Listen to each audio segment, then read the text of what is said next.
Now, the time on Springbok Radio is 7:15.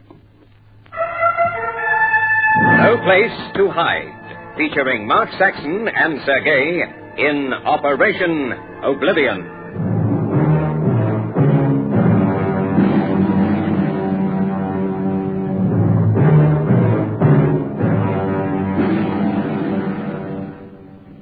A ragged cheer went up from the workmen crowding the edge of the crater. There was good cause. 20 feet below, Mark and Sergei had succeeded in opening the hatch in the top of the mysterious space capsule which had crashed into the Earth just near a quarry on Dartmoor.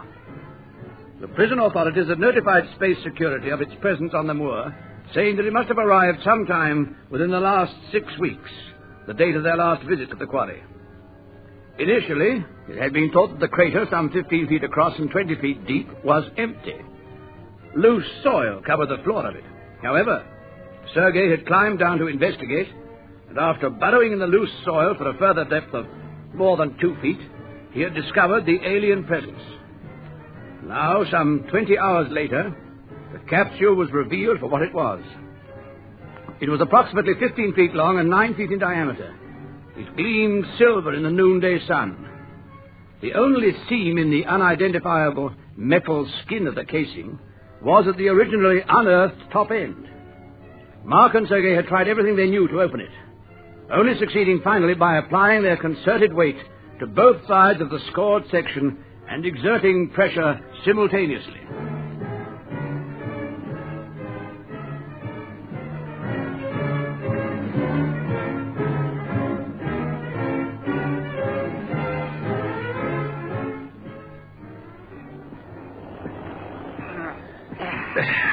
Well done, Sergei.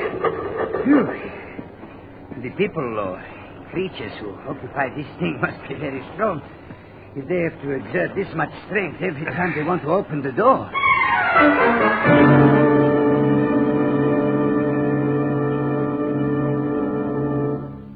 Amber Gold is here.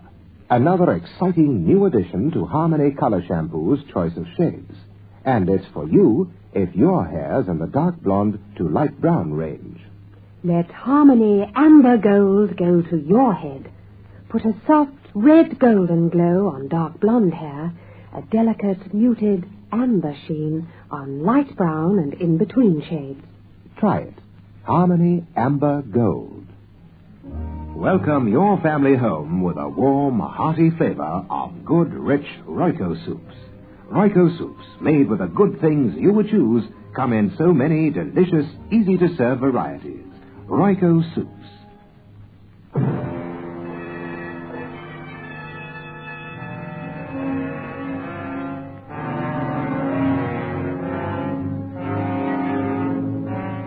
What Sergei said was, of course, true. It had taken Mark's and his combined efforts to open the door in the way it was designed to be opened. It wasn't just a case of something sticking. The door had been designed for a being possessing superhuman strength. It was a sobering realization. It's pretty dark inside. Yes, it is. Drop us down a torch, someone. Thanks. All right, Sergei. Do you want to go first? I wouldn't dream of it. Besides, by the look of things, there might not be room for us both. Oh, I think so. Anyway, here goes.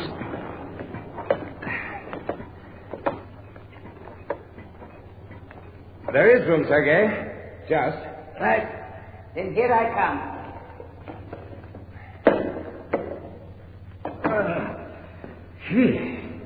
It's not very big, is it? It's big enough. How do you mean, Mark? Well, by the seating arrangements, it's designed for only one passenger.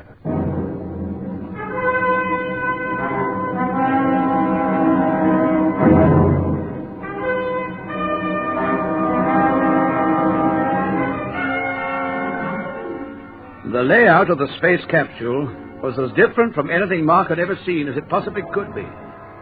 The whole instrumentation plan had grown from an entirely different root source from Earth space vehicles. The panels were, to Mark's eye, completely unreadable. The seat which confronted the controls was almost the only recognizable piece of apparatus. By its positioning, angle, and size, it was possible to deduce that the person who had occupied the capsule was not different in shape and size from an ordinary human being. Well, Sergei, what do you think? It's fantastic. These dials, if they can be called dials. I agree. Unlike anything we've ever seen before. Has it anything to do with the present case, do you think? I don't think so. Unless it can have. The unicells couldn't fly a thing like this.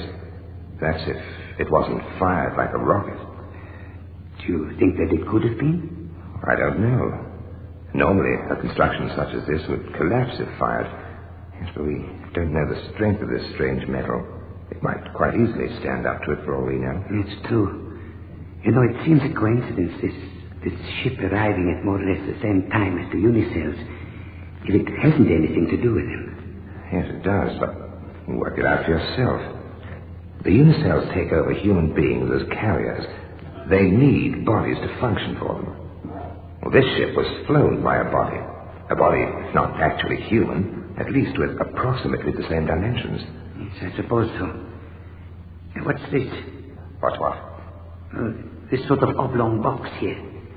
Goodness knows. Probably one of the controls. I don't think so. Listen. It's like a box, but an empty one. Well, open it and see. I tried, but I can't. I don't forget that the person who piloted this thing had a lot of strength. Try again, and this time use more force. All right. Here goes.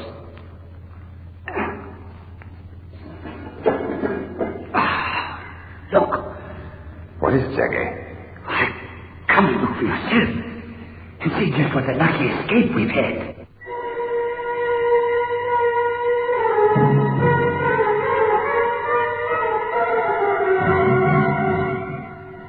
Something in Sergei's tone made Mark stop his checking of the controls and move across the tiny cabin to his side. Sergei was peering into the container, for such it was. And then Mark, too, saw the reason for the Russian's remark. You see what they are? I do indeed. Thousands of unicells. Thousands of dead unicells. We really have been spared, haven't we?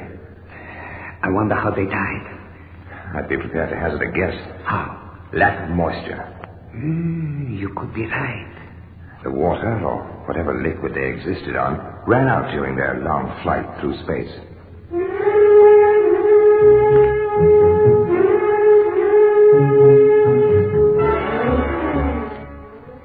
It was ironical to think that once we had wanted a specimen of a unicell, and that now we had thousands. I wonder just how many had survived the flight through space. The flight which had gone on so long, the spacecraft had virtually dried out. But this new discovery opened up so many new possibilities of potential danger. Well, that night, Mark and Sergei were once more back at Harwell. So, Dr. Constance, just when we thought we were beginning to know something about the enemy, we have to scrap our ideas. Well, not all of them. A good many. The whole structure of the force ranged against us is quite different from what our deductions so far led us to believe. It's so different that I feel we're about to start on another case. No, it's not so bad as that, Sergei. I don't know so much. I think I prefer it this way. The business of getting to grips with the unicells was one which never appealed to me. Not that I had any mistaken ideas about chivalry because they were smaller than we were. You talk about them in the past tense, Mark. They're not in the past tense yet. Some of them, an unspecified number, are still very much alive. They may be even more alive than the thousands of dead ones that you discovered in the space capsule. If only we could fathom their exact relationship to the scheme of things. How do you mean, Mark? Well, so far we've regarded them as super-intelligent beings, haven't we? Yes.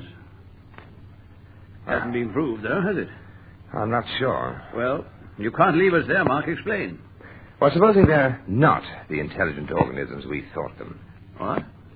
Supposing they're no more than pieces of living machinery. Mark's ability to grasp quickly at new ideas and give them meaning never ceased to astonish me. I think that had I myself thought of the idea of living machinery, I would have dismissed it without a second thought. Now, because of Mark's almost unerring instinct concerning such things, I found myself seriously entertaining the idea. It was an idea that was very hard to get to grips with. What you're really suggesting, Mark, is something based on an ant-heap. Oh, please, Dr. Constance, I'm getting lost. Well, actually, I don't think that that's so far from the truth.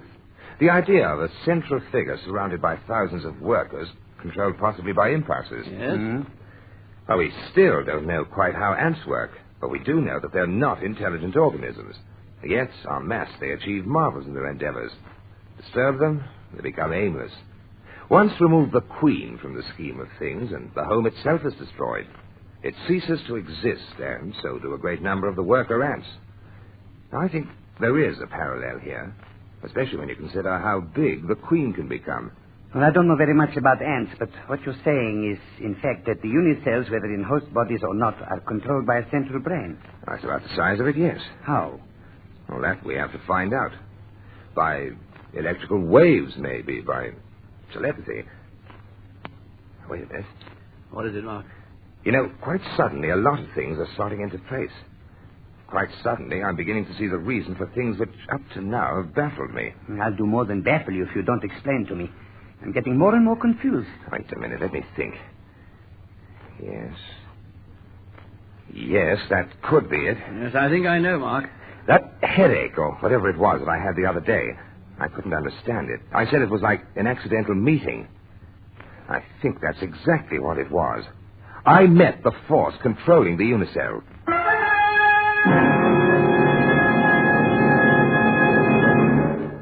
It's nice to know you're nice to know, and you know for sure with Rexona. In the hottest room, the busiest rush, I stay fresh as a daisy because I bath with new Rexona, the soap that's completely different.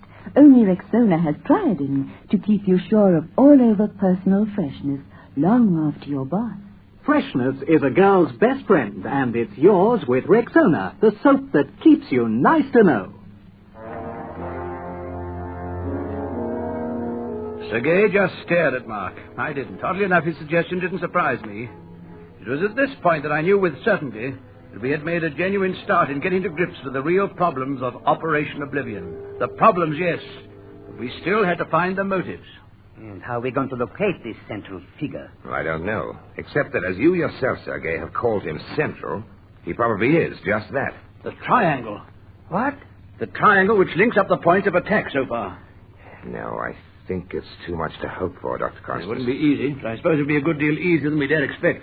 One thing, we know that he was in the vicinity of the first attack. Well, of course, the rocket was no more than a few miles from the Seagrave's cottage. Yes.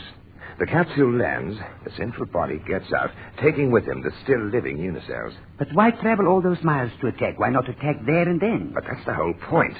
Their first objective was not attack, but moisture, water in quantity. They headed for the sea. And once satisfied, they then set about their business. And unluckily for Linton Seagrave, he was all too handy.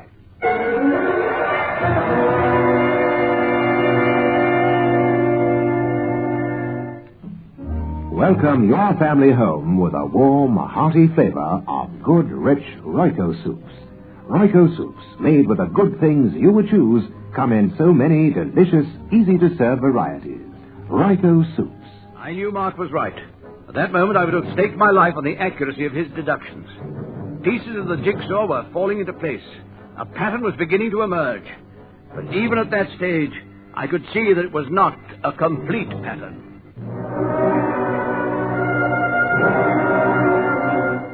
Listen again tomorrow night at 7:15 to No Place to Hide. A cat has 9 lives, but this bloke, he's got something else. The man with 13 shadows.